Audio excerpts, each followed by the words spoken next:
Good morning, everyone. Good morning. We are so excited to welcome all of you here to our International Women's Day Breakfast Symposium for the City of McAllen. My name is Xochitl Mora. I'm the Director of Communications, and thank you all so much for being here today and for being a part of this program and being so much a part of the success of our organization that we are so lucky to work for, but also to help shape and contribute for our community. Before we get started, I would like to recognize some very special guests, including our Assistant City Manager, Ms. Michelle Rivera.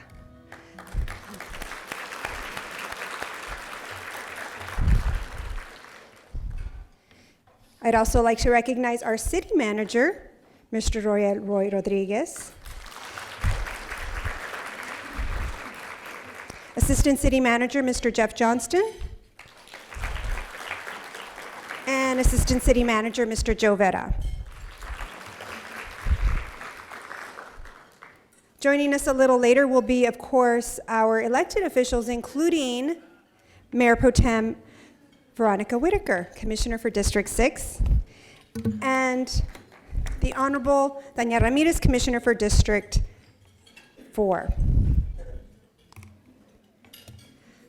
I'd like to ask all of the female directors for the City of McAllen who are here today to please stand and be recognized. Thank you all so much for what you do for your departments, for your employees, and for our community.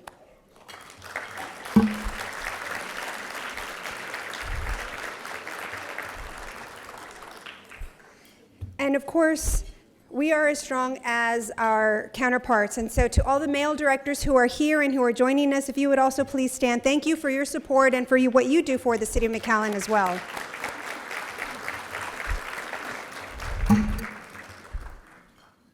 This is our fourth annual event, and when we first came up with the idea of recognizing the women for the City of McAllen, and we came to Mr. Rodriguez, he was absolutely on board and just believed in this program. And so I would like to bring him up right now to talk about why this program is so important for the City of McAllen and what the role of women in our organization mean to the City of McAllen. Mr. Rodriguez.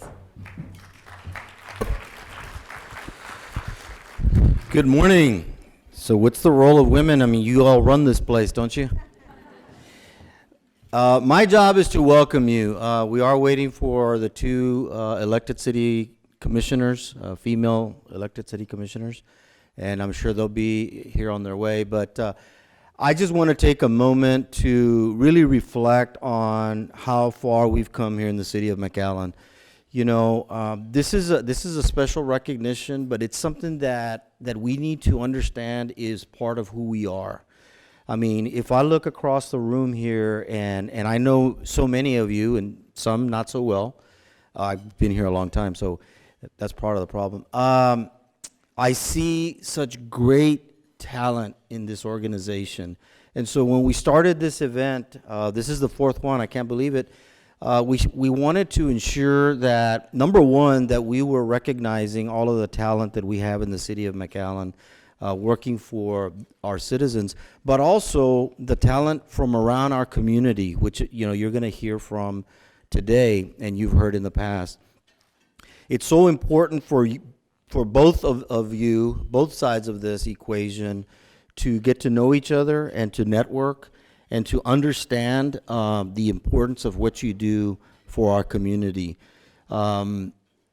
It's unfortunate that we have to stand up and say, look at what women do. Because here in the City of McAllen, I never think of that. And when we first thought of this event, I think that they still laugh because I was a little puzzled about it because I just don't think of men and women in this organization. I think of talent.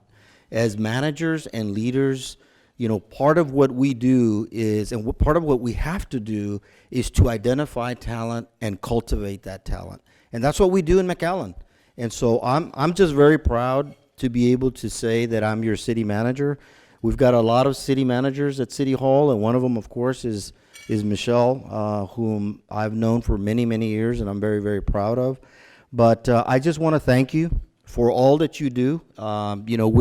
We're also siblings of people, children of parents, and most of all, for you, mothers of our own children. And so you've got your hands full every day of the year. And today is just a small break that we take to say thank you for all that you do. We love you very much, and we applaud you.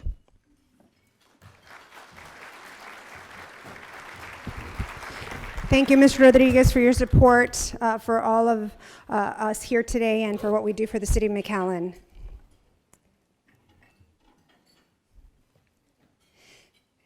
I would like to now bring up the Honorable Veronica Whitacre, Mayor Pro Tem, District 6, to talk a little bit about why this event is also so important for our community as she represents the City of McAllen.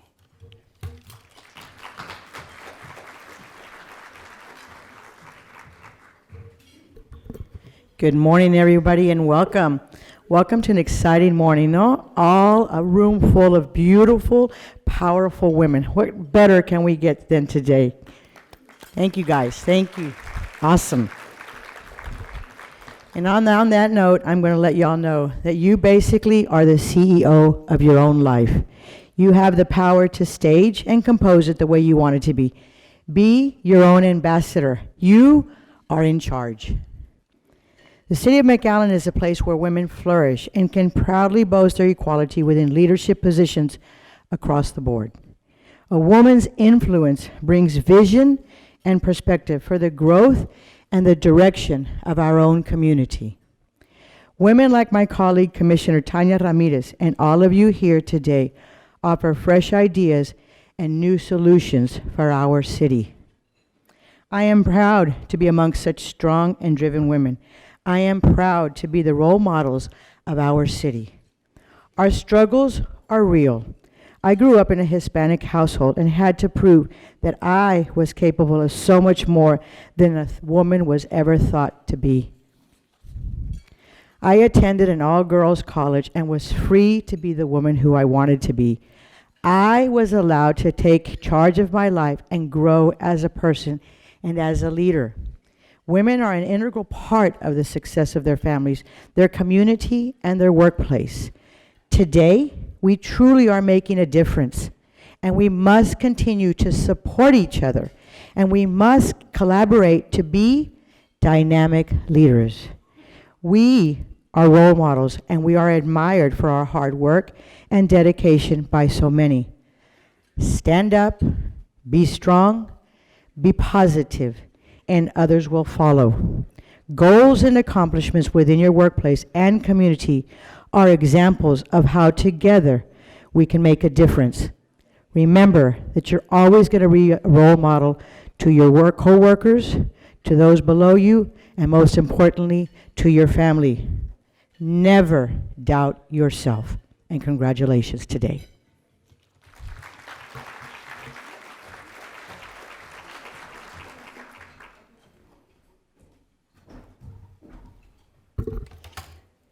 Thank you, Mayor Pro Tem, for those very inspiring words. Thank you for your leadership as well.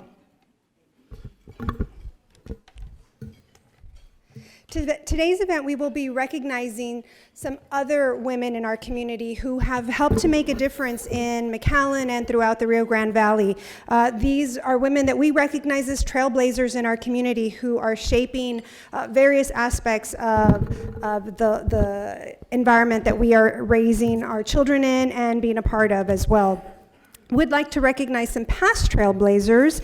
If you would remember, we had Ms. Paula Gonzalez, who's the athletic director of MISD, Karen Valdez with Texas Regional Bank, Chris Rivera of Rio Grande Regional Hospital, and Angela Navarrete, local real estate agent. So thank you all, ladies, for joining us and for being a part of the women that we recognize as influencing our community as well. Thank you.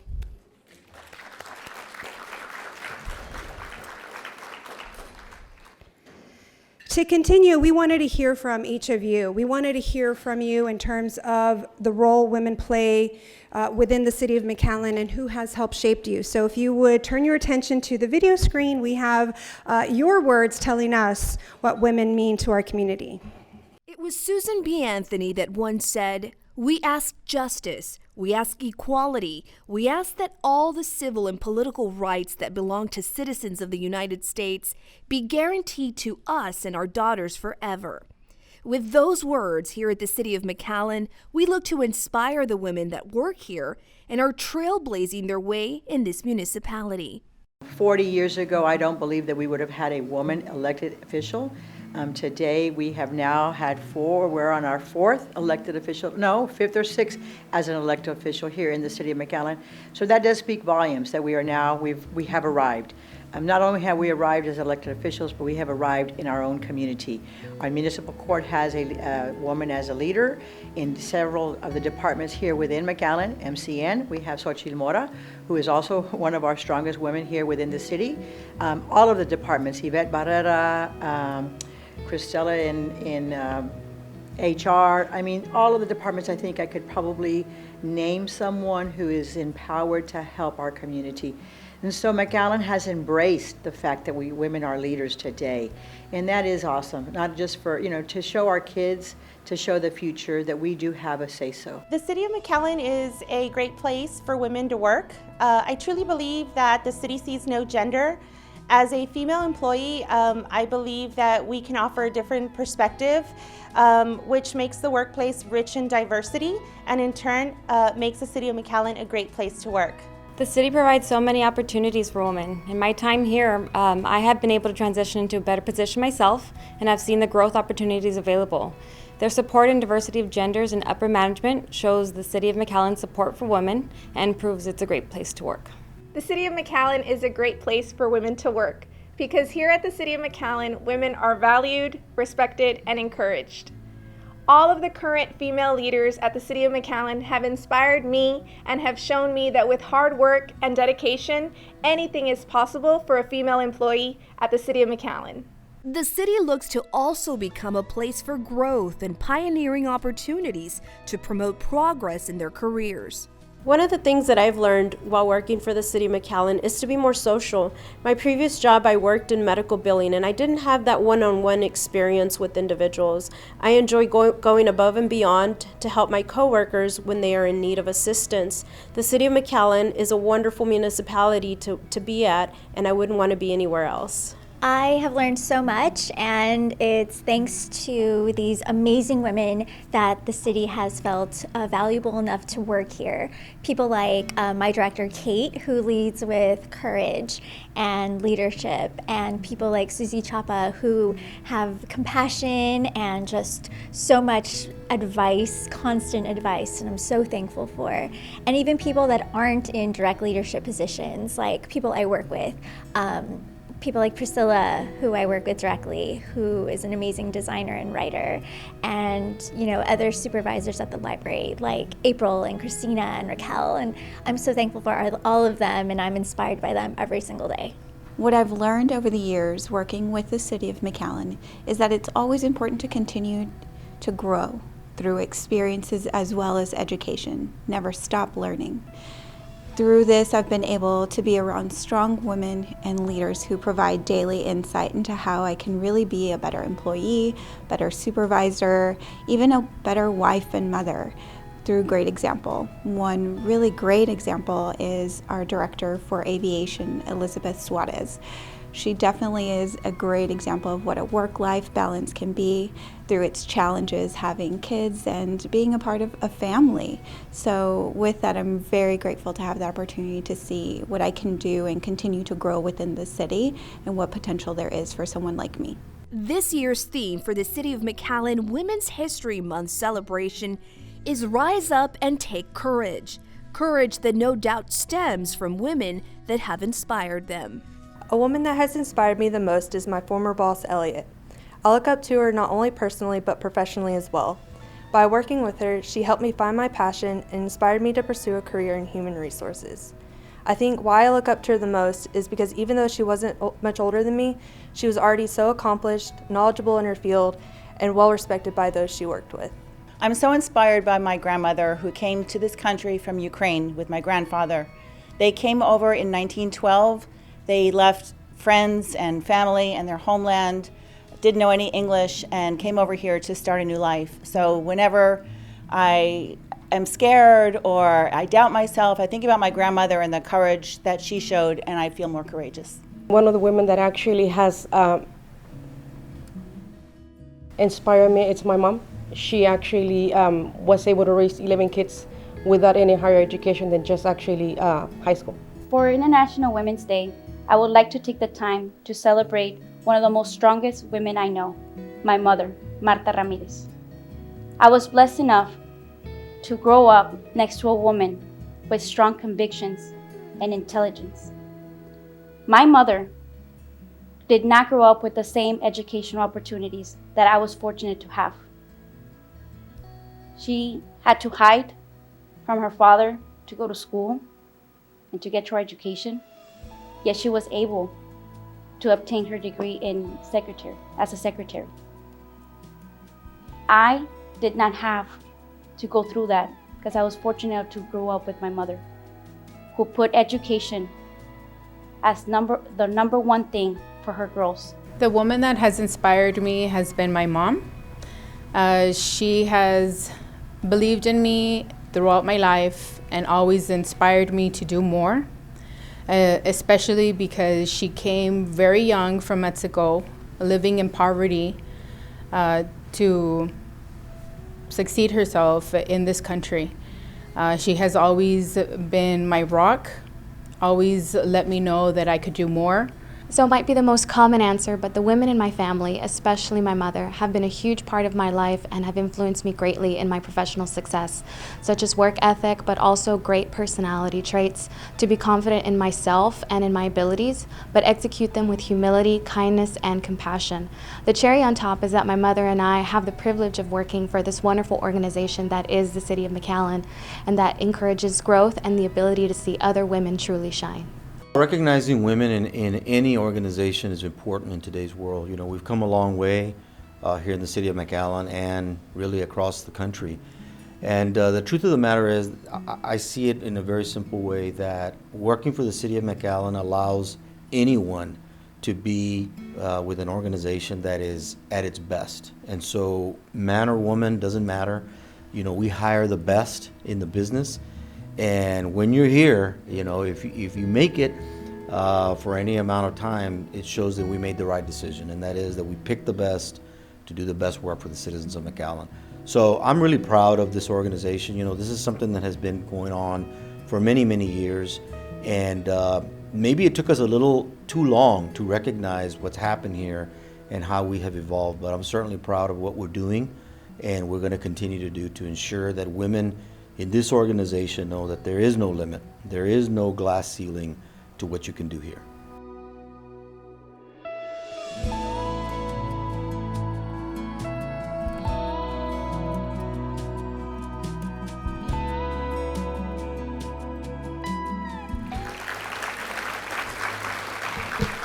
So there you have it, in the words of your colleagues, what it means to work for the City of McAllen. Would like to recognize one other past trailblazer who arrived, Miss Natasha Del Barrio, who is joined by her guest, Marcia Green. Thank you from Bird Ogden for being here with us. And now on to the rest of the program, which is the introduction of this year's 2020 class of Trailblazers. I would like to introduce our panel moderator for this morning, which is someone many of you are very familiar with, Ms. Kate Horan, who is the director of the wonderful McAllen Public Library.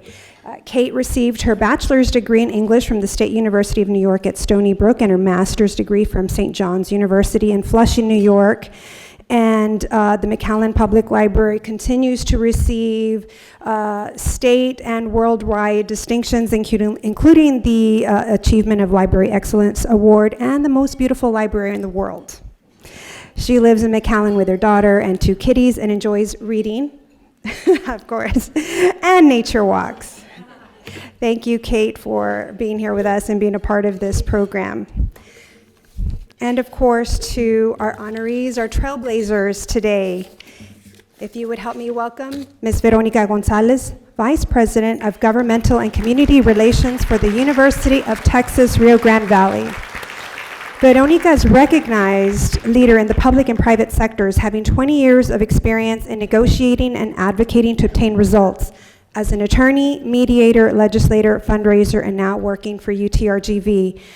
Veronica has a list of accolades as a legislator, as an attorney, and of course her role in helping to shape UTRGV and the education for our community here throughout the valley. She was the first one in her family to go to college and credits her education with the success she's had. Ms. Veronica Gonzalez.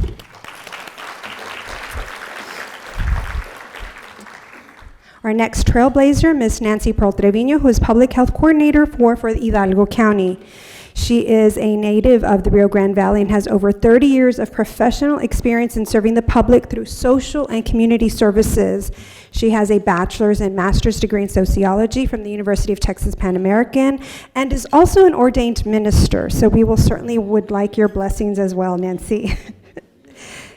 She was instrumental in developing so much of the initiatives that we have in health and community service, including the Promotora initiative, and she was the first certified instructor for this effort. And she is also the person who has created the South Texas All Hazards Conference, which is a conference, the second largest of its kind in the state of Texas, that hopes to build human capital and for response in an emergency situation. And she's actually intimately involved in Hidalgo County's response and monitoring right now of the coronavirus. So we could probably get to that after all the Q&A later.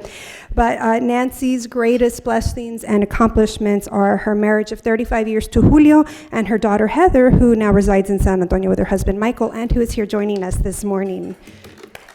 Thank you, ladies, so much for being here.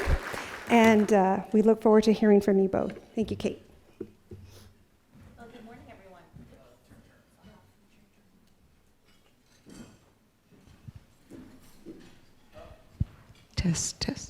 Testing.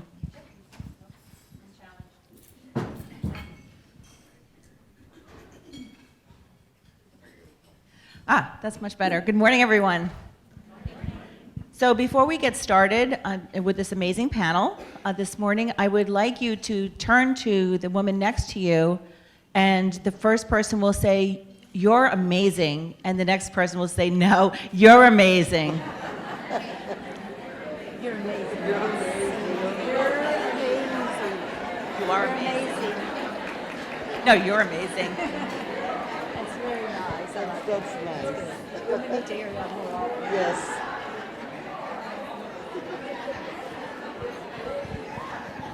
And then if you could all take a selfie. Just take a moment to take a selfie, and please use hashtag Rise Up and Take Courage. It's up there on the screen, I think. Or you can use hashtag McAllen Celebrates Women. I know Rise Up and Take Courage will take a little bit because it's a long hashtag, but please do that so that the world can know how amazing our women here are in McAllen.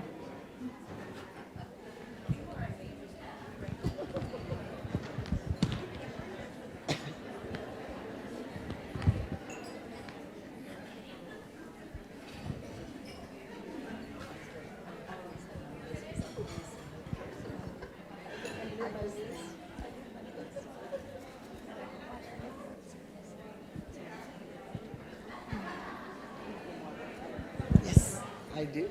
Thank you.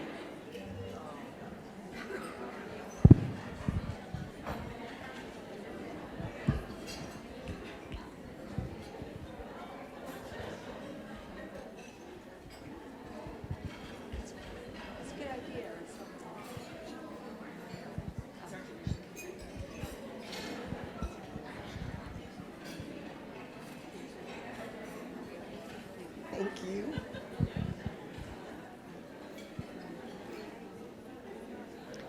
Okay, I guess we'll go ahead and start. So welcome this morning to both of our panelists. Can I get a round of applause for our panelists being here this morning? So I'm going to ask you a series of questions, and feel free to be the first or the second who chimes in. My very first question is, what woman or women inspire you and why? Well, good morning, everyone. And I want to start by thanking the City of McAllen for inviting me today to address you. And I think what a wonderful opportunity this is for all the women in the city to get together and to just, talk and be with each other and help each other.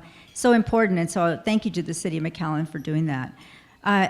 As for women that inspire me, there's a lot of women who inspire me, and I think like so many of us, and you heard on the video, my first inspiration was my mother. My mother grew up poor. She was a farm worker. She was a very smart young woman, but she didn't have the opportunity to go to college. She ended up going to work as a secretary. I think Commissioner Ramirez's mother, she was saying the same with her. And she always stressed to me, you're going to go to college. You're going to go to college. That was her goal for me. Unfortunately, I lost my mother at a young age. I was 14. She died in a car accident. But my mother, she did so much for me in inspiring me in those 14 years. She was the one that, not only pushed me, it better not be a B, it better be an A. And if it's an A, it better be an A+. She's the one that would say, no, you're not going to wear that. You're going to wear this. You're going to go to church. You're going to do all that. She was such a great inspiration. And then just watching her, because she was a working woman, that she would go to work all day. She'd come home, didn't even take off her high heels, rolled up her sleeves, started making dinner. Then as soon as dinner was over, she'd say, help me with the dishes, and then homework, and then take a bath and go to bed. And she did it day in, day out, like so many women do, right? And just seeing that to me was such an inspiration. Over the years, there's been so many other women who have inspired me. When I got out of college, I went to go work at a law firm in San Antonio, thinking I wanted to go to law school, but not sure. And there was an attorney, a young attorney that came in, Patricia Alvarado. She's now a Court of Appeals judge in San Antonio. And she said, you need to get off your butt and go to law school. And so, it was like hearing my mother's voice all over again. And I said, okay, I'm going to do it. I needed that push, and hearing it from a woman that I respected was very important to me. Here in town, there's been so many women. Dora Brown, I think a lot of you know her. She's always given so much to public service in her life, and then she had to overcome cancer. She's been such a brave person, such a giving person. Juanita Valdez Cox, that works for Lupe, La Unión del Pueblo Entero. She is an advocate, has been a lifelong advocate for people that are many times disenfranchised. So there's just a lot of women that inspire me. But my mother and my grandmother, too, are two that really formed my opinions and what I wanted to do with the rest of my life.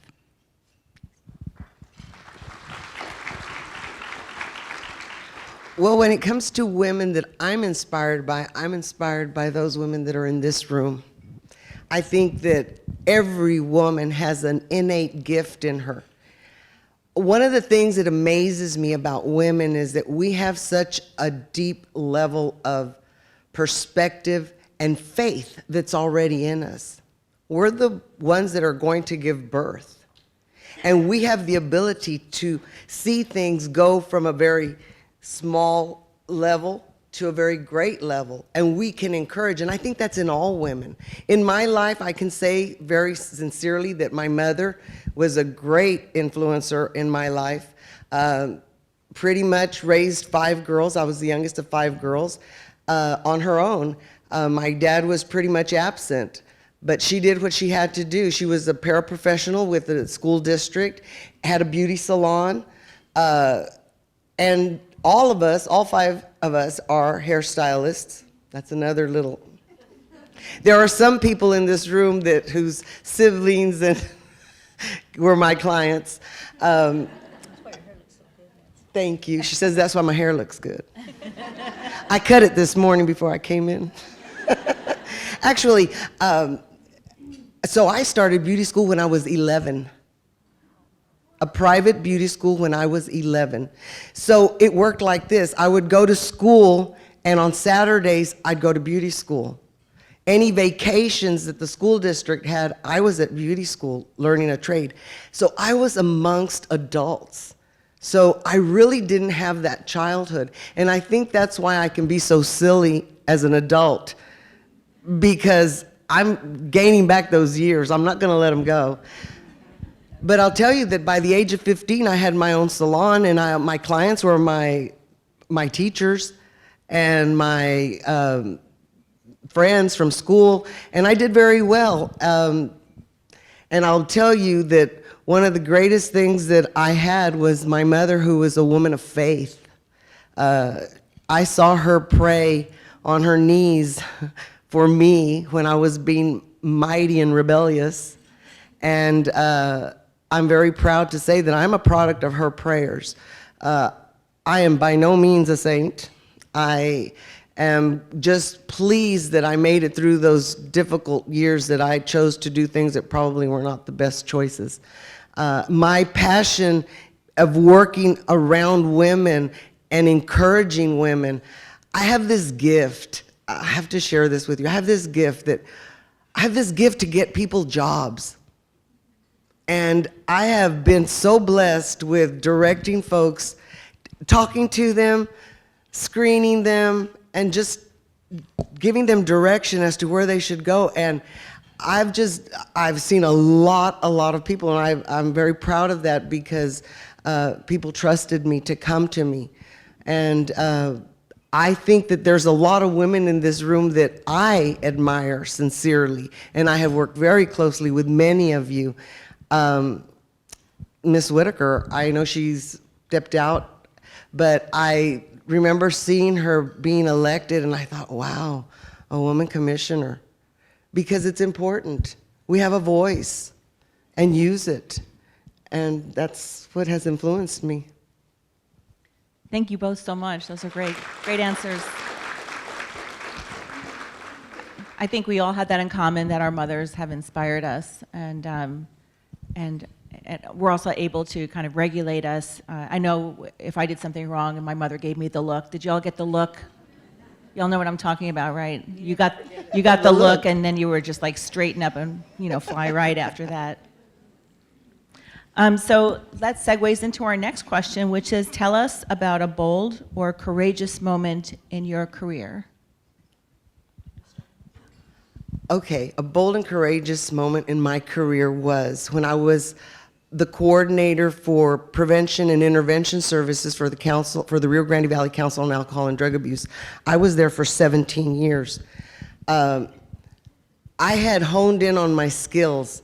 I had been introduced to the licensed chemical dependency counseling program by a client who came into the salon and said, you would be perfect for this because you spend your entire day counseling people.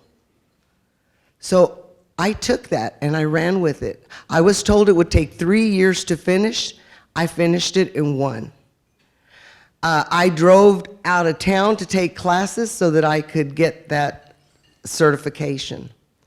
That opened the door for me to start working for United Nations in Drug Abuse Defense, and I worked 60 miles into Mexico and 60 miles this way. Dr. Paul Villarreal was the founder of the grant, and it was an initiative that provided many grants to different organizations so that we could build skills in kids. And so here I am working at Rio Grande Valley Council on Alcohol and Drug Abuse, and honestly, I was driving to work, and Mr. Eddie Olivares and I he was the director, he was my board president with Unidad, and then we both moved to the council. When I'm driving to work one morning, I was just frustrated because all my staff were either master degreed or they had a bachelor's. Plus, they had the certification to do the work that they were doing. And I remember stopping at the corner of Martin and McCall and hitting the steering wheel and saying, God, I want to go back to school. Your word says that you own the cattle on 1,000 hills. Sell a cow. Sell a cow. I want to go back to school. So I went into my office that day, and moments later, Annette Rios, she'd walk into my office with a yellow sheet of paper, and she said, Ms. Treviño, may I please go to the university? I need to turn in some documentation. I said, yes, you may go. And I had a large mirror in my office, and I saw her reflection as she walked down the hall. She stopped at the copier, made a copy, came back and said, you really need to look into this. And it was the Texas Commission on Alcohol and Drug Abuse, and it was a scholarship opportunity. I applied and I went back to school. So the Cal was sold, and I was working on my bachelor's. And at the time I was working on my bachelor's, I got a call from a psychologist who was in the criminal justice college, and he said, I was at a meeting with all the deans and your name came up. I said, my name? He said, yes. He said, but I can't tell you what it's about. I said, okay. He said, you better tell me what it's about. Well, unbeknownst to me, I was recognized and selected as 1 out of 27,000 students for a Leadership and Academic Award. But that Leadership and Academic Award was for things that I was doing because I was passionate about. I was helping people in the community. I was the first certified promotora instructor for the state of Texas. And that was just an initiative that we thought about when we were working in the communities, because we thought, you know what, these people know their neighbors and their neighbors talk to each other. They don't want to hear some entity from the outside come in and say, these are the do's and these are the don'ts. Let their own neighbors give them that information and then direct them. And that's how that initiative was born. So I also was called in by the dean of the college that I was in and said, we'd like to ask you to pursue your master's. And I was a junior at the time. I thought, oh my God, I just want to get done with this. I'd wake up with keyboard marks on my face because I was still working as a coordinator with 28 staff and grant writing and all the meetings and going out of town and working around that. So I said yes. And I was privileged and honored to work on my master's while still working on my bachelor's. And that was a big, big blessing for me. And I think the courageous moment was saying, yes, I want to go back to school. And I was 40. And I remember going up to Dr. Reed, who was African American, and he had long dreadlocks, and he was standing leaning against the pillar at the university smoking a cigarette. And I leaned into him and I said, I just want to introduce myself. I'm a new student here and I'm going to be in your classes. And I said, he said, oh, okay. And I said, because, you know, I'm not your normal student because of my age. And he said, what? I said, yes. I said, because, you know, everybody, look around. I said, everybody's real young. And, you know, here I am, I'm 40, I'm coming back to college. He said, I'll never forget what he said. Threw down that cigarette, he stomped on it. He looked at me, he goes, let me tell you something. He said, I had a friend of mine come to me and said, you need to pursue your PhD. And I said to him, I'm going to be 40 by the time I finish my PhD. He said, you're going to be 40 anyway. That's right. That's right. Awesome.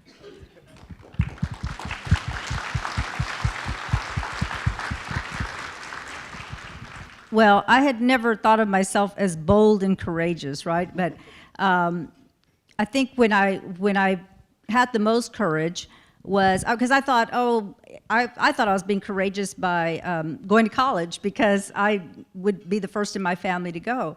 And then once you get a taste of education and you start to realize that you're capable of doing more, it took that little push, you know, as I mentioned earlier by that friend of mine, Judge Alvarez, to get me, you know, go to law school and then going to law school. But I think the boldest thing I did was to run for public office. And as you know, politics is not for the faint of heart, and it can be it can be very challenging, and especially in today's world with all the social media and the bloggers and the nastiness that comes with it. But you know what? Like Nancy said, I decided I'm going to say yes. And believe me, it was in my head the whole time that if I got elected, that I'd be able to be the first woman to represent the Rio Grande Valley in the House of Representatives. And McAllen, the city of McAllen, would be the largest area that I represented. And I thought, we need more women at the table. We need more women's voices to be heard. And I'm going to do this, and I'm going to do it all the way. I'm going to go in 150% because I can't lose this. I started it. I went and borrowed a bunch of money at the bank, first of all. And I thought, oh man, you know, I gotta win. I'll never pay this money back. But you know, it was interesting. When I decided to run, I first called people, friends, and you know, everybody to ask them, well, what do you think? What do you think? Well, you know, you think I would do okay? Do you think I should do it? And I called my dad, and I kind of called my dad last because my dad was always the one that would say, Dad, I'm going to go to college. That's good, mija. I'm sure you'll do great. You know, Dad, I'm going to go to law school. That's good, mija. I'm sure you'll do great. That's what he would always say. So I called him up and I said, Dad, I'm going to run for state representative. And I was waiting to hear, that's good, mija. You'll do great. And I hear, estás loca. You know? So then I was like, uh-oh. And he's like, do you know what they do to people who run for office? You know, the kind of things they say about them, and, you know. And I said, Dad, by this point, you know, I'm like thinking, all right, you raised me to speak up, and so now I'm going to speak up to you. And I said, well, Dad, I'm a grown woman, and I've made up my mind to do it. And anyway, you don't live here, so if they say something, you're not going to know. And he's like thinking probably, oh, my God, you know, here she goes. It was a blessing in so many ways to be in that role. I met so many wonderful people. I was able to feel like I made a difference in people's lives. And then being in Austin actually worked. My father got diagnosed with muscular dystrophy when he was 50. And as the years went by, he was getting weaker and weaker. And so eventually he became, you know, bedridden for many years, like 13 years bedridden. But when I got elected, I was able to then see him a lot more often because I'd be in Austin, and so then we'd get done, I'd drive to San Marcos where he lived, I'd see him, and I think God has a purpose, right? Things happen for a reason in our lives. We get placed in certain positions, in certain places, but it's up to us to say yes. And so to me, that was my bold, courageous move that changed my life for the better for forever. And then the next bold move for me was to change careers. You know, I had spent all those years to be a lawyer, and I had become a partner in my law firm, and I was comfortable with it. But once I got into public office and I started to meet people everywhere, and I felt like I like this, I like being involved in the community. When I got back to the law practice and I was doing timesheets and taking depositions and fighting with other lawyers, and I realized, you know, there's more out there than this. And then an opportunity again opened up to go work at the university.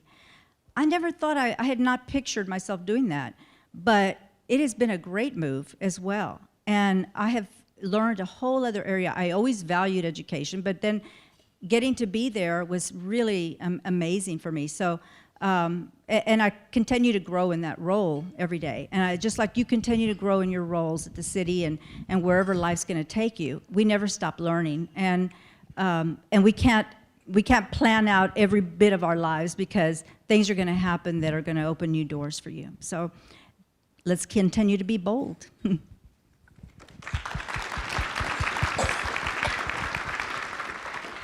That's some wonderful stories of getting to that yes moment and then saying yes at that yes moment, something that we can all remember in our own lives and careers to take that time to say yes when opportunities arise. So that brings us to our next question. So what are the most important characteristics, traits, or skills a leader should possess to be able to say yes? One of the most important skills that a leader has to have is the ability to listen. You've got to be able to listen beyond the words that are coming out of that individual's mouth. I've had many times that staff come into my office and they're talking, and I said, okay, this is what you said, but this is what I'm hearing. And 9 out of 10, it'll be accurate. And I think that's a skill that many leaders need to hone in on. We are bogged down with life in general. All of us probably have done this. We stand in front of the microwave and it's like, hurry, hurry, hurry, hurry, hurry. You know, we want things fast. But we've got to learn to slow down and listen. And another trait that I believe that a leader must possess is compassion. Not just being empathetic, but also being compassionate. And I think those two skills will take you to great levels. Thank you, Nancy. I definitely agree with that. And I think listening is critical. They always tell you that God gave you two ears and one mouth for a reason, right? We need to do more listening and being able to communicate well with your employees and or whoever it is you're leading, so that there aren't miscommunications about what is expected and what is supposed to be, or what are the complaints that you may be hearing. And you got to have patience, because you don't want your employees to be afraid of you, and they don't want to tell you when there's a problem. That problem will become a bigger problem, right? I always tell them, hey, if Houston, we have a problem. Let's look at a solution. There's not much that you can't fix if you know about it and if you're able to work with somebody on doing it. I think also people want to see their leader make decisions, right? They don't want them waffling on everything. They want them to think through, but they want them to act. And I think because then you motivate your employees or your team members to be also very strong and make decisions. And I think we as leaders have to empower our teams to do that, because a lot of times they feel like, well, they'll make the decision, I don't have to. Well, you take a lot more ownership of something when you make the decision. So we need to let our team feel empowered, let them know that we value your opinions, we value the work you do, and in fact, because you are so good at what you do, I'm going to let you make that decision, and then let's see, how it works out. If it doesn't, hey, it's okay. We can, but you can't micromanage everything. And I think, as Nancy was saying, time is our enemy. We get so busy with everything we're doing and all the meeting after meeting after meeting, and that we don't have time to really sit down with our team and talk about, okay, so what's our strategy? What's happening? How are we going to fix this? What are we going to do? We don't make that time. And as women, we also have a lot of other things going on in our lives, people that we're responsible for, and so we don't make that time. But I think a good leader will make the time. It's something I know I'm trying to work on every day, and still haven't gotten there, but I'm trying. And I think that's the other thing, is that we have to admit we're not perfect, but we're trying. I'm going to chime in on that. I think it's so important, not just for leaders, but for everyone in this room to learn how to be a thermostat. Have you ever walked into a room and nobody says anything, but you say, what's wrong? Something's wrong. Because you can feel that temperature in the room. Don't be a thermometer. Be a thermostat. A thermometer goes into the room, and if the energy's up here, they're up here. If the energy's down here, they're down here. Be the thermostat. You set the standard. And I think that's very important also in leadership. If you're in leadership, I think it's very important also to work at a level that's not, because your team will be like that, and you'll feel the chaos. So that's what I wanted to say. Great advice.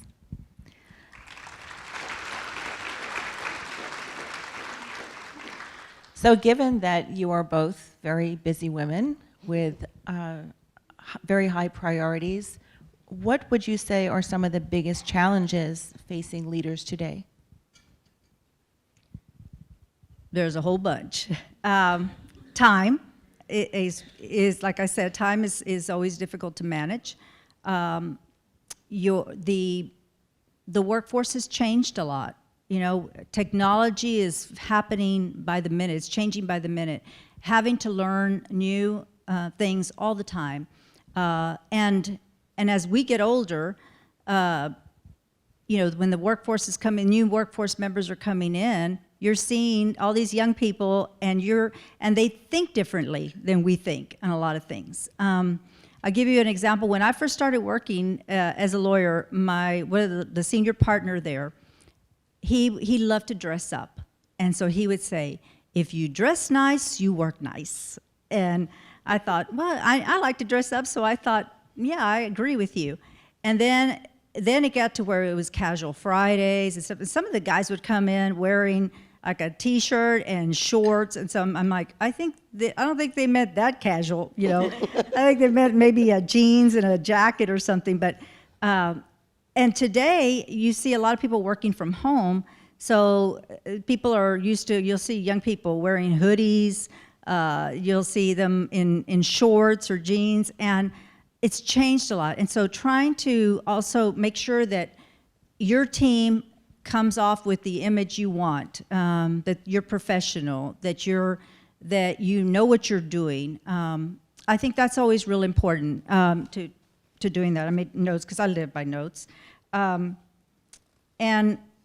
let's see what other qualities I thought, or things that are an issue with us right now. Keeping your staff motivated, as we talked about, boy, that's a tough one, you know, because you get so busy and you expect that people don't need to feel that motivation, but of course they do. Just like this breakfast, you know, saying thank you to your staff and saying thank you to the people that work with you all the time and that are really trying to do good for your mutual employer. We don't say thank you enough to people. And I really believe that as a leader of a team, that you have to find ways to show your appreciation for all that they do. And then not micromanaging or doing it all yourself. How many of us, you don't have to raise your hand, but think about it. How many times have you said, you know what, I'll just do it myself, instead of letting the person finish it because you think you can do it better, or you think you want it done a certain way and it's not done that way, so you say, I'll take it over. And then you just end up with more on your plate and you're working till midnight trying to get things finished, and it's something that really somebody else should have been doing for you. But you didn't empower them, you didn't help them, you didn't show them, and so as a result, you ended up with the project. So I think that's something else that I know I have to work at. Thanks, Nancy. Those are all very, very important traits and skills, and what I want to say, what's I think most challenging for leaders today is remaining a visionary. We want to live in the present, and media and social media keeps us in the present. And I think it's important to be a visionary. Look to the future, plan for the future, and do as much as you can to bring that to fruition. And I know some of you sitting in this room right now, I just feel that I need to say this, or saying, well, I'm not in a leadership role. Yeah, you are. Yeah, you are, and that's why you're here today.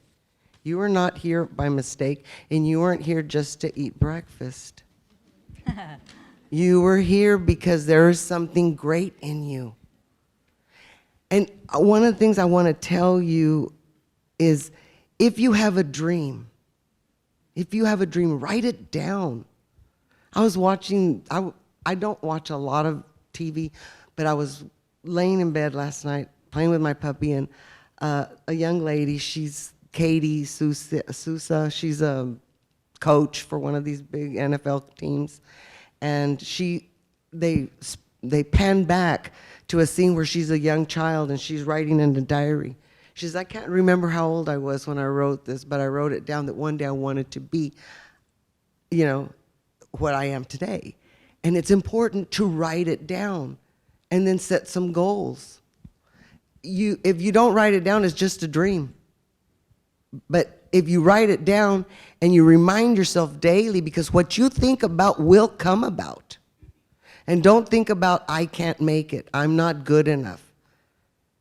You are good enough, and there is only one you, and each one of you have a skill that is needed. And I think that's another thing that is challenging to leaders, is identifying the different skills that are in different personality types. I used to do a training for the school districts for Region 1, and it was called Colors, and it's a personality test. It's very fun, and you answer a series of questions, and there's some diagrams and some pictures, and evaluates pretty much your type of personality. And I'm a gold, A personality. So golds don't do very well working with blues. Blues are the people that need to be told, oh, that was a good job. I like that. Good, good, good. It's exhausting to me. And you know what's interesting? Annette Rios was a blue. And that's the girl that the Lord used to open the door for me to go to school. So don't ever think that somebody's not important.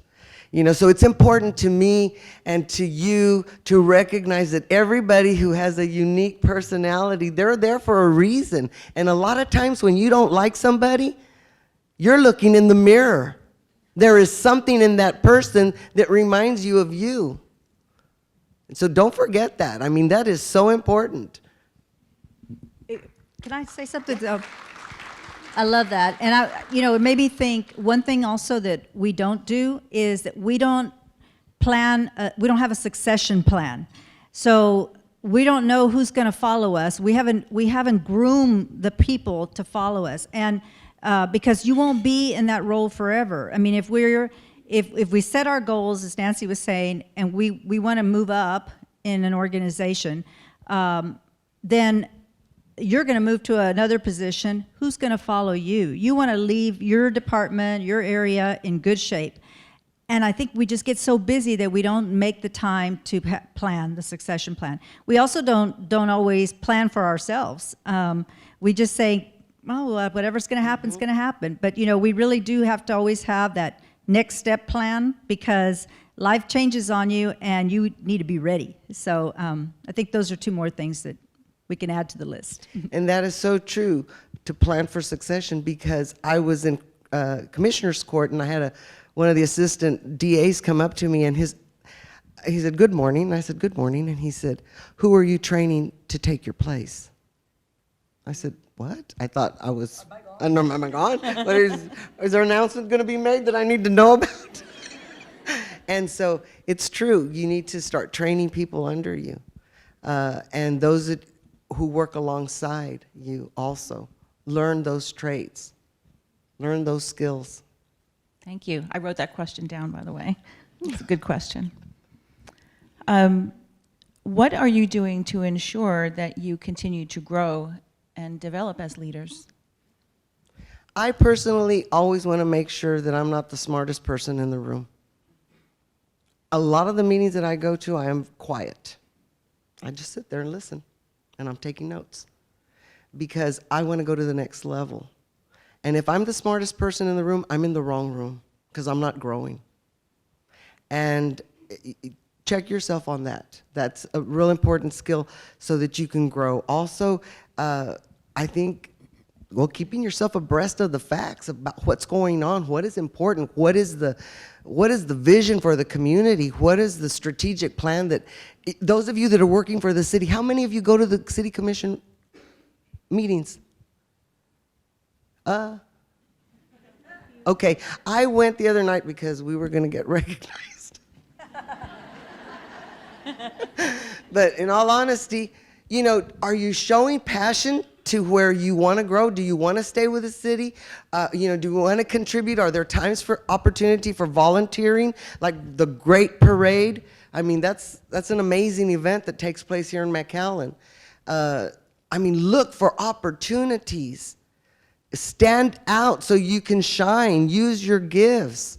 There's something in you that you can use at a greater level, even if it's not behind that desk or in that office where you are employed at. I totally agree on that one. And I think that you surround yourself with people every day, and you're going to find that there's some really great traits in some folks that you want to mimic, right? And then there's going to be some not so great traits in others that you go, God, I hope I don't do that. And I think that you develop as a person, as a employee, as a leader by really picking up on the traits, again, listening and being observant, and picking up on the traits that you think are effective and trying to avoid the ones that are ineffective. We have a lot of professional development courses that are offered to us at the university, and they're continuing education, and we can go and take those, right? Finding the time to do it is another matter, but they're available, and we partake in them, and I also encourage my staff to do it as well, because we all have to continue to grow, and you just never stop learning. And then sometimes you make mistakes that you don't even realize you're making. I got married when I was 51. Had not married in all my life, and so I got married at 51, and I thought, I never knew I was so wrong in my life about anything until I got married. Because if I do stuff wrong, my husband will surely tell me, but it's a good thing because, you can get very set in your ways, and you could think, well, this is the way we do it, and this is the right way to do it. And then somebody will come along, and if they know you well enough, they're going to say, no, that doesn't work. And we have to all be able to take criticism and use it to become more effective in what we do. And one of the things I want to say, I'd like to thank Apple because they're letting me know about my screen time, that if it's down or if it's up. So if I have that much time to be on my phone, I should have enough time to do something that's beneficial for my growth. Well, I was actually reading no. I was reading something on leadership. Yeah, right. So it was an hour long. Yes, down the rabbit hole we go, right? Down the rabbit hole. What do you consider your greatest professional accomplishments? I was walking out of the Texas Department of Emergency Management's conference in San Antonio, Texas, when we were under flood alert and stormy weather, and I was sharing my umbrella with my boss, and I looked at him and I said, why don't we have a hurricane conference in the valley? And he said, I said, geographically, we're not moving. I said, we're there and we're, always impacted. And he said, we'll make it happen. And in 2 weeks, on the 25th and 26th, we will be hosting the 8th annual South Texas All Hazards Conference, which has proudly become the second largest conference in the state of Texas and the most highly attended conference in the state of Texas. The vision behind that was, I told him, I said, the staff aren't going to be able to come and learn about emergency management and preparedness and learning how to be prepared and respond and do all the mitigation and learn all the paperwork for FEMA and all this. I said, and there's so much more. There's so much more that is involved in what we will bring with this conference. And I said, and I want it to be free. And wow, I said, yes, because people don't have the budget. Departments don't have the budget. They send 2 people to TDM and they have to pay for hotel, they have to pay for the conference, have to pay for hotel, per diem.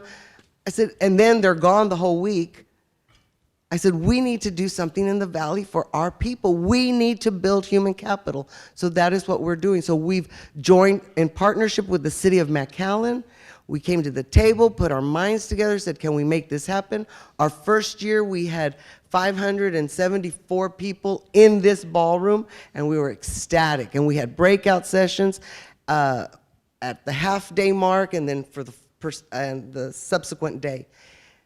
As of today, we're close to 2,000 pre-registered for the event that will take place on the 25th and 26th. However, at this timeline last year, we were only at 1,754, which tells me that there's a great increase of people. One of the things we've also done is we've partnered with Texas A&M University. I was blessed to work very closely with the regional director for training, and what Texas A&M has done, they've actually built a software that allows us to now register our participants. So when they come to the conference and they need to go back and see what classes they attended, it'll all be there.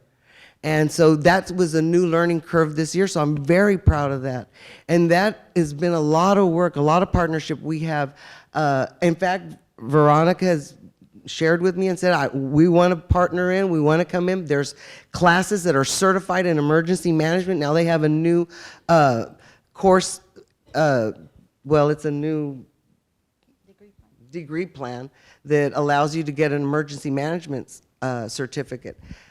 The thing about emergency management is that we always look at people and say, what is your experience? And this is why the people that we bring here to this conference, we vet everybody. You cannot imagine the hours that we go through vetting an individual, ensuring that what they are telling us that they are and what they have as certifications are accurate, because all that has to get approved and accredited through Texas A&M before we allow them to become a speaker on our platform. That is the one thing that I want to leave as a legacy, that we brought the best and the finest out there so that our people can freely come and freely receive and freely grow. And there's no reason why people can't say, okay, you can go, okay, there's going to be a class from 2:30 to 3:30, I want you to go.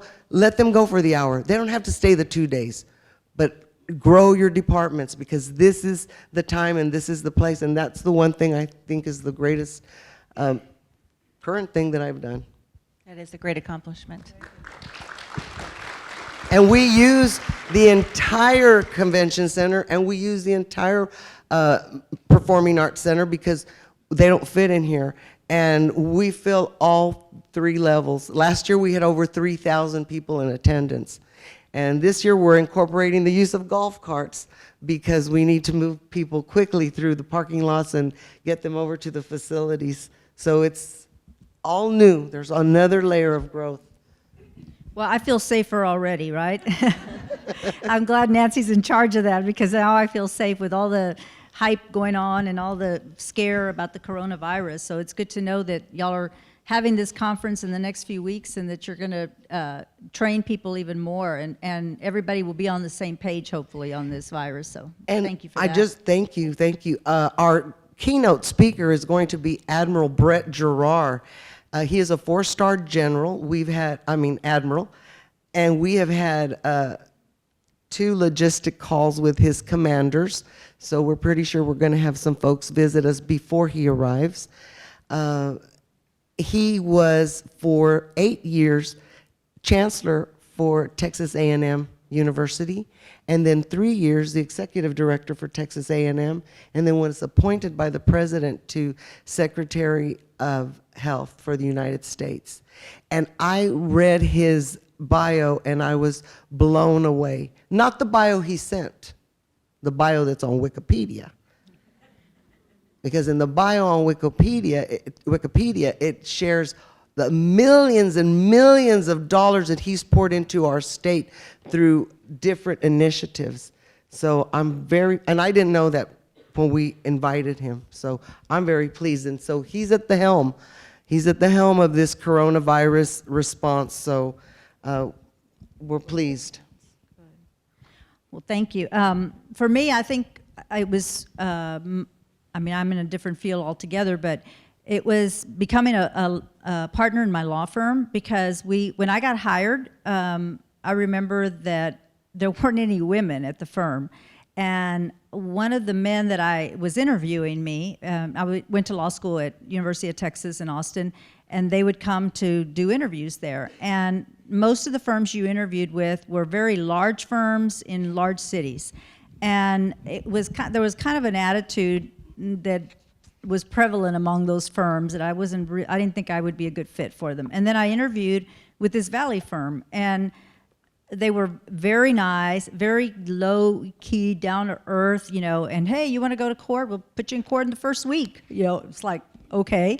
But I remember saying, because at that time, it was when, I think in my generation, when I was in the 90s, or late 80s, early 90s, women were starting to say, well, why aren't there more women in this position? And why don't we have women? And so I remember I was brave, and I said, why don't you have more female lawyers in your firm? Why don't you have any female lawyers?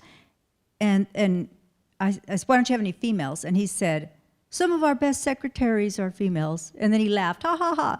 And I was like, what? And I thought, I'm out of here. But then I realized what a great, actually, he was one of my biggest supporters after I was there. I took the job, and I'm glad I did, because you can't just always form an opinion about somebody on one thing they say, because you will be so wrong. You have to get to know people.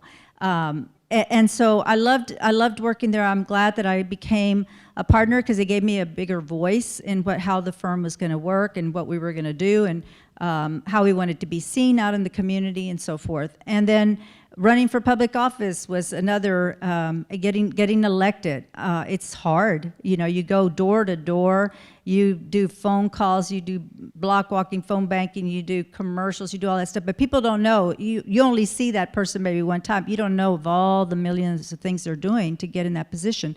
And then once you're in the job, then you really have to dedicate so much of your time. And I really tried to put as much effort as I could in getting good legislation passed, making sure that it was going to be impactful. I did some legislation for the people that lived out in San Juan. It wasn't even my district, but they came to me and they said, you know, we don't have lights in our colonias and street lights, and we have kids that are getting run over in the morning because there is no light and they're not seen. We work so hard to buy a bicycle for our kids, and we have it out in the front yard and somebody steals it because it's so dark, we have no lights. You know, things that you're used to having every day, we just don't have. We need you to help us do this. And I said, well, did you go to your representative? And they said, we've gone to several, and they tell us there's no way to do it. So you know how women are. When they tell you there's no way to do it, you're gonna go, I'm gonna do it. You know, so, and actually that was my first piece of legislation, was to pass, to get colonias lighting, street lighting.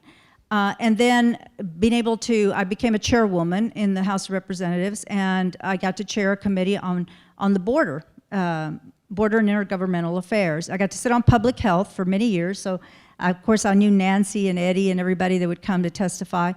Those to me have been amazing opportunities that I could never trade, and I would never trade.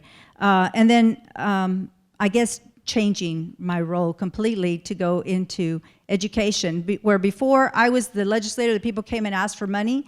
Now I'm the person that goes to them and asks for money. So boy, that's, talk about, you know, humbling. It's a whole other role now, because I'm the one begging for the dollars and to make sure that the university continues to receive the monies it needs. And I have a lot of friends that are still there, but so many people have left the legislature. So getting to know the new members and doing all that is tough.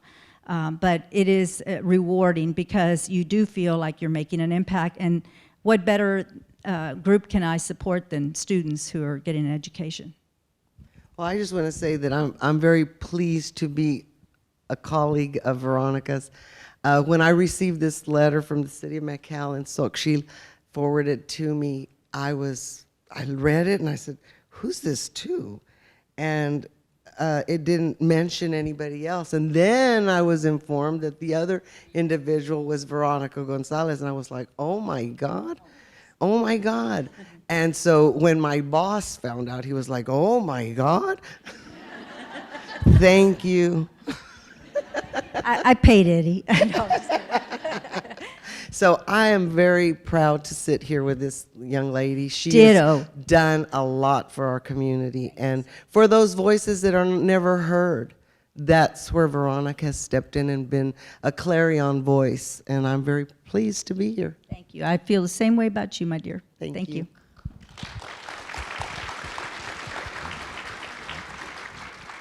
And we're also proud of both of you for using your superpowers for our community and to represent the people whose voices aren't heard. So thank you so much for that.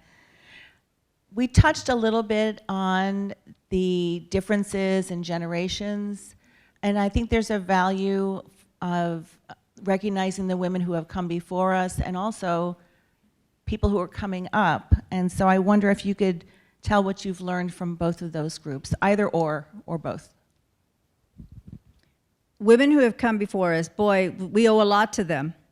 Think about, and I think Commissioner Whitacre was mentioning how she had to, within her own family, you know, show her worth. And then, and at 40 years ago, you wouldn't have had a commissioner in the city that was a woman.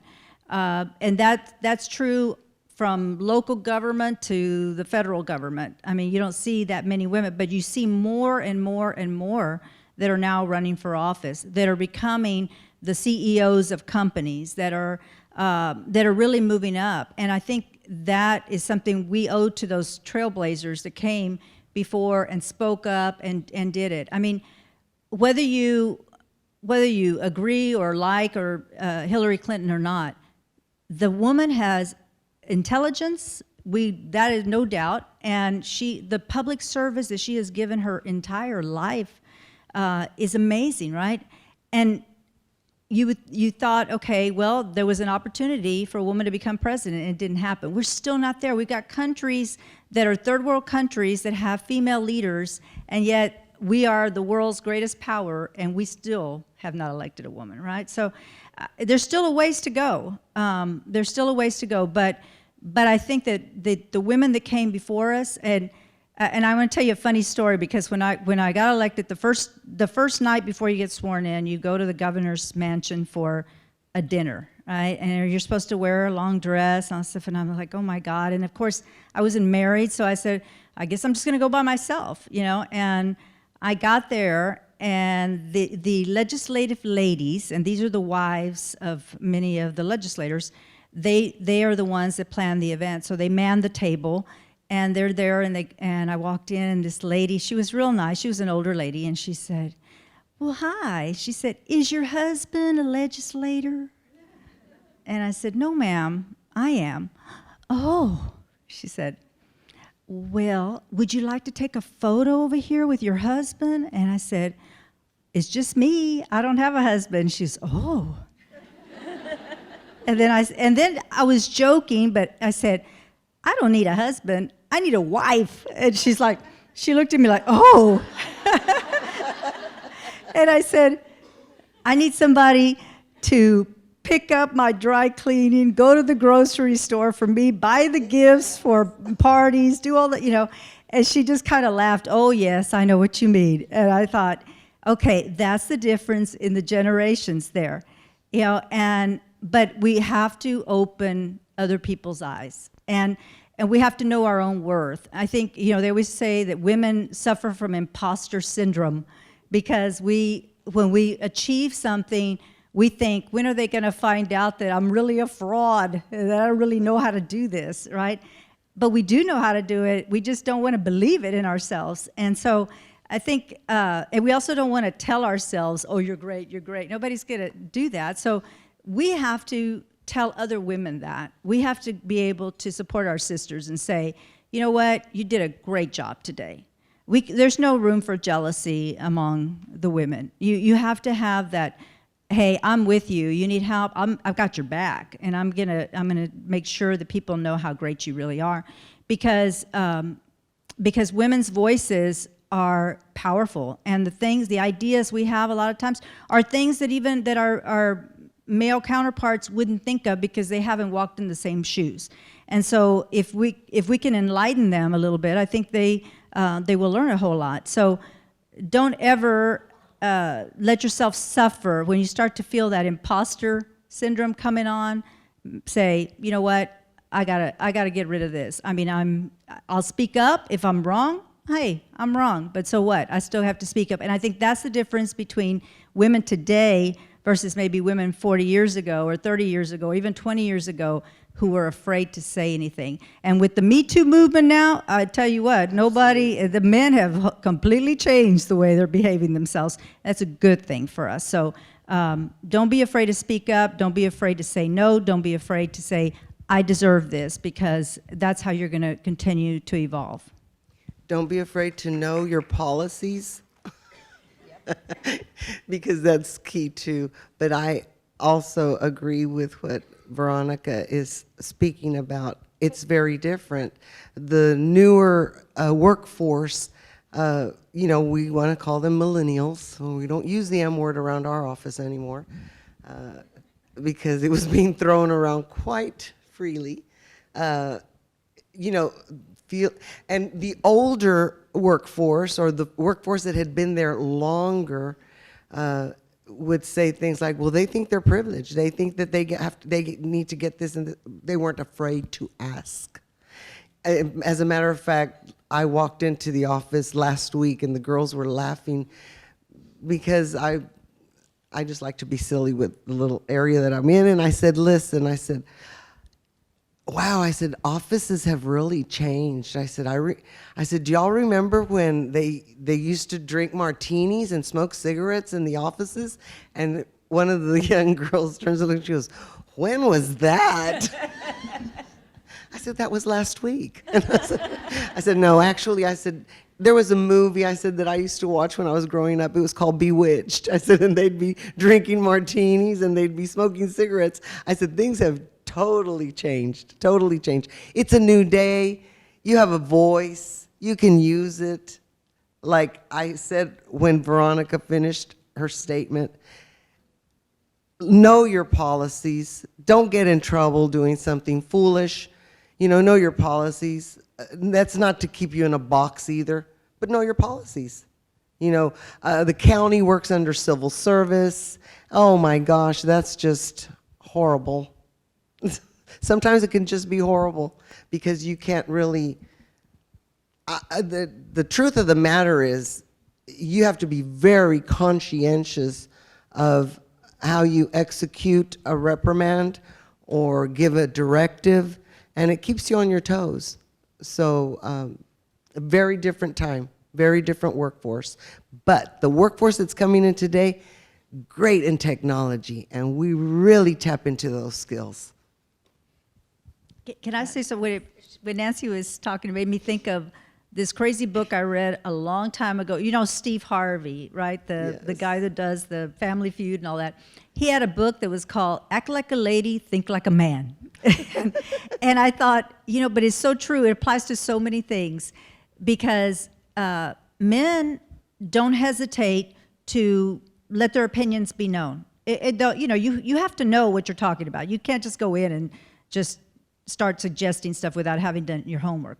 You should do your homework. But once you know something, then you think this will work, this is going to help us a whole lot, you need to be able to speak up like men do. With women, I think how many times have we wanted to raise our hand in a room and say something, or we want to, somebody's saying something and you're thinking, well, yeah, but I could do this, and we just don't say a word, right? And so I think that we can have that same confidence that men have. We're going to go a long way. So act like a lady, think like a man. Awesome. Yeah, sometimes you ask for hands and women will do the half hand. So speaking to that young person, that 20-year-old you, what advice would you give to that young woman? My advice to any young woman would be the doors are wide open. Walk through them because there are many paths to follow and there's many means to your goal. Just make sure that you are moving. Don't stay stagnant. And if it was me I was telling when I was 20-year-old, as the question was posed, I would have told myself, don't listen to the naysayers. Don't listen to the naysayers. There's greatness in you. You can do it. You've got what it takes. You're unique. You're special. You're one of a kind. There's nobody like you. You've got what it takes. That's what I would say. I agree with that completely. In fact, I think a lot of things I would say to myself as a 20-year-old are the things I say to myself now as a 55-year-old. And that is, work hard. Know your craft, whatever it is, and never say never. Be open to new possibilities because you don't know where life will take you, but you can easily halt yourself by going, no, I don't want to do that. No, I can't be there. No, I shouldn't try to get that job or whatever. Never say never. Really evaluate what you might be capable of doing. Always act with integrity because people will remember. You can spend years getting a reputation, a good reputation, and you do one bad thing, and boy, that ruins you. But if you make it a habit in your life to do things with ethics and integrity, people will remember that. Plus, people at work around you will trust you because they know that you are a person with integrity. Network. You never know who you're going to meet and what opportunities will come up if you get out there and talk to people.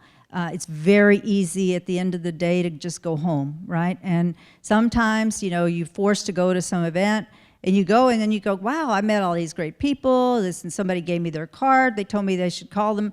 You don't know what opportunities you'll get, so network. Don't sweat the small stuff. You know, we can sit there and, oh, I made a mistake, I should not have done that. You know, don't sweat the small stuff. It's going to pass.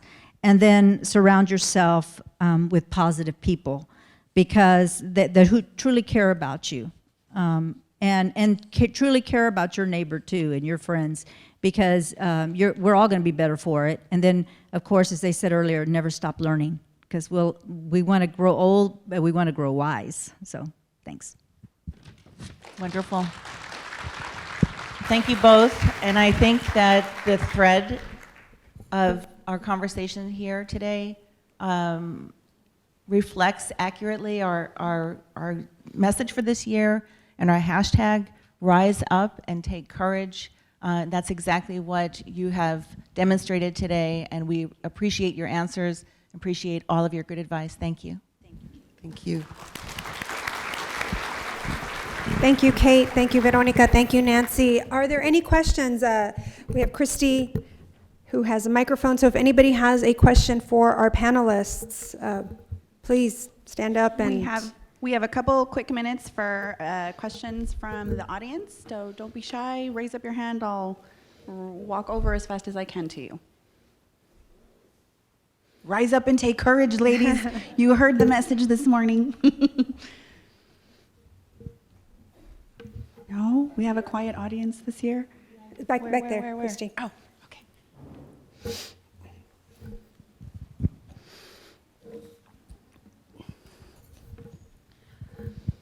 Okay, so this is, so I guess a question I can ask is, how would you say you would handle confrontations or uncomfortable situations with, your head above, your head above all the stresses and all that?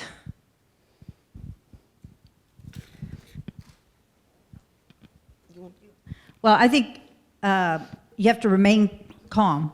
That's hard to do, especially in that moment, right? When there's confrontation. Take a step back, take a breather, try to figure out what the person is really saying, because a lot of times you think you've heard them, but you're so insulted maybe by what was said in the confrontation that you immediately react. This is something I work on daily, because and having been an attorney where you're in court and you're fighting with people back and forth, the lawyer's saying something, you're like, no, that's not true, and you just immediately want to react. And you really have to learn how to just calm yourself down a little bit, think through it so that you're rational when you do say something. And don't be accusatory with the other person. Don't be like, well, you all, in fact, somebody told me that, somebody said, oh, yeah, and joking, they said, women start sentences with, you always, you never, and I don't appreciate. And I was like, no, we only say that to our husbands. We don't say that to everybody else. But, it's when you start with someone saying, you always do this, or you never do this, or I didn't appreciate that you do this, that confrontation is going to be elevated. So just kind of take a breather and form your thoughts, and then explain why it is that you believe something should be a certain way. And I guess I would respond, if that confrontation was a direct confrontation to yourself, if you're in an office setting, I would definitely try to deflate the situation. Let that person remain irate. You have to be the thermostat. Let them be irate. Let them speak as badly as you want to respond. Don't. When they get finished expelling, spewing, sharing, telling, accusing, if you have an office that you can go to, say, we need to step aside and we'll speak together. And always have a witness in the room. Okay? You always want to have a witness in the room. Now, if that confrontation is amongst co-workers or two staff members, then you need to be able to mitigate, step in, and break them apart and say, I need you to calm down, and I need you to calm down. Well, they did it, and they're going to be going on and on. You just have to get them to calm down. If you have an assistant or somebody who can help you, just have that person go to their office or get them to separate areas so that you can do an interview with each of them. And those are the best ways that communication. Veronica said it earlier. It's key for a leader, but also, again, being that thermostat. You know, you don't go in there and you walk into a screaming office and you don't know what's going on and you start yelling, what's going on, what's going on, I don't know. I mean, that's not gonna help. So you wanna be that thermostat and say, wait a minute, calm down. I need you to step aside, I need you to step aside, and you work through that process. That would be my recommendation. And also look at your policies, because what you do at a backyard barbecue should not be taking place inside the office. I had my first month on the job, I was called by Human Resources to write the dress policy for the county. Me? So I did, and we had some individuals who felt that it didn't apply to them. And, you know, being a good worker, if you really want to gain respect in your workplace, follow the rules, number one. That's a very good task to accomplish, is just follow the rules. Don't think that, okay, well, everybody else shows up at 8 and I can waltz in at 8:05 because I was downstairs or I was getting coffee. No, try to, you know, follow the rules. So again, when it comes to human resources, and those are difficult situations because someone's always looking to file a lawsuit. You know, yeah. So you just need to really know your policies, and I would recommend to you to do a little bit of online research on good tools for mitigating during chaotic situations within an office. You'll find a lot of good advice out there. Okay, I think we have another question.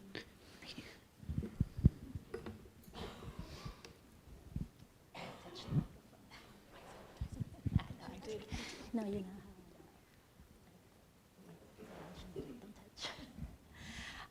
know. Our city manager at the beginning mentioned that about 3 years ago, the organization had never celebrated women because he has always seen us as equals, and he has seen men and women. He looks at the talent. That is something that I admire in him, that he has always seen the talent in all of us, whether we're men or women. What men do you admire in your lives, or do you feel has treated you all as equals?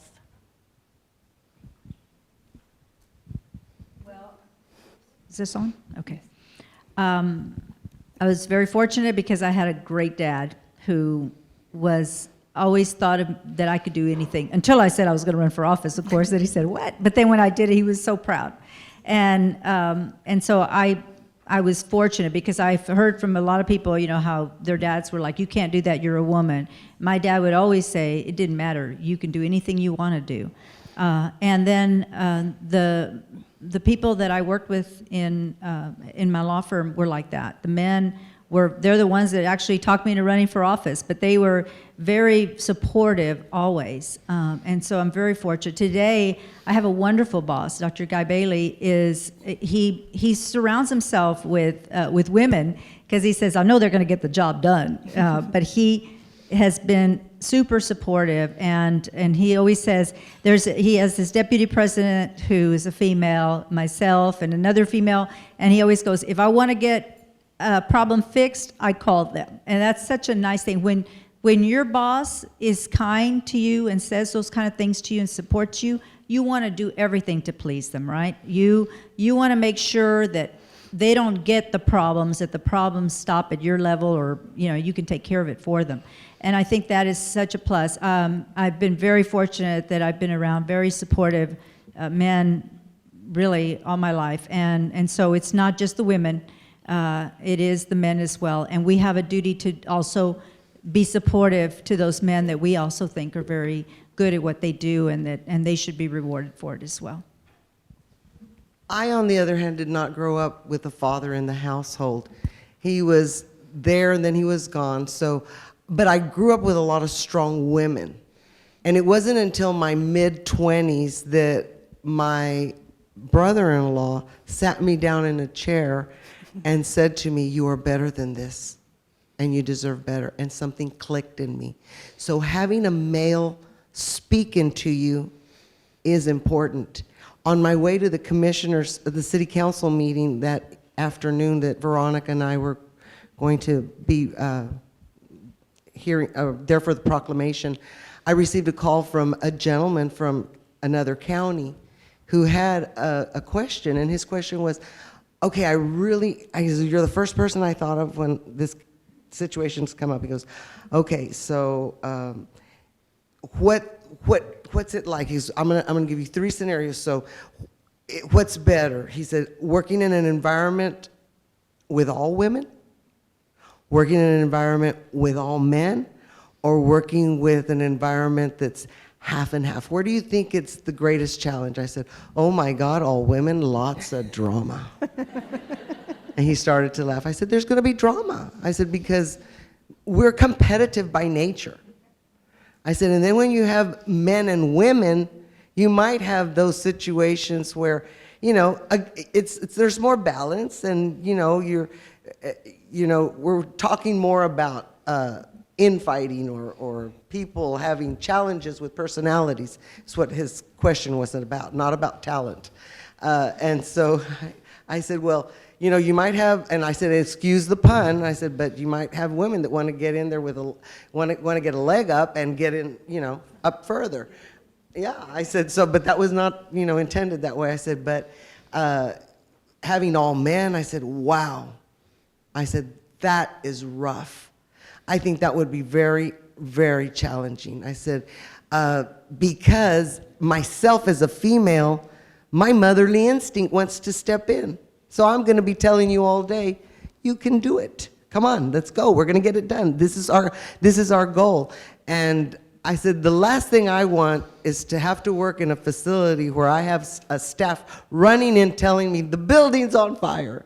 No, I want you to run in and tell me the building's on fire. Call the fire department. They're calling the insurance. I found us a building. We've already moving the staff out. That's what I want to hear. It's so important to have people that speak into you.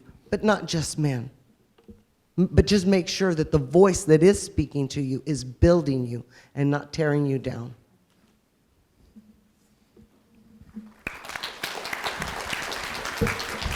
Thank you so much, ladies. Thank you, Veronica. Thank you, Nancy, and thank you for moderating this panel. So just before we go, we do have a couple of gifts for our trailblazers. Thank you so much. And if some of you can stick around, we'd like to talk to you for our cameras. Get a little bit more insight from you as to this celebration and this event and why it's so important. And a final piece of advice to the women who are labeled aggressive: keep being assertive. To the women who are labeled bossy, keep on leading. To the women who are labeled difficult, keep telling the truth. To the women who are labeled too much, keep taking up space. And to the women who are labeled awkward, keep asking hard questions. Thank you all once again for being a part of this wonderful celebration for the City of McAllen, our International Women's Day Breakfast Symposium. To all our trailblazers, our new class for 2020, our previous trailblazers, and of course to all of you who do what you do for the City of McAllen, and we'll see you up here one day soon. Thank you so much.